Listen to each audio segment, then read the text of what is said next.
Breaking news పాకిస్తాన్లో సైన్యం టార్గెట్గా ఆత్మాహుతి దాడి జరిగింది. పాక్ పారామిలిటరీ ఫోర్స్ హెడ్ క్వార్టర్స్కి లక్ష్యంగా కాల్పులకు దిగారు దుండగులు. ఘటనలో మొత్తం 6 మృతి చెందారు. అందులో 3 పారామిలిటరీ సిబ్బంది, 3 అటాకర్స్ మృతి చెందారు.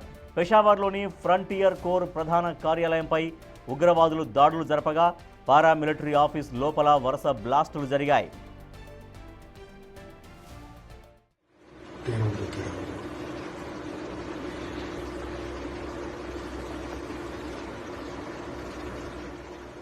మొదట పెషావర్లోని frontier corps headquarters main gate వద్ద పేలుడు సంభవించింది.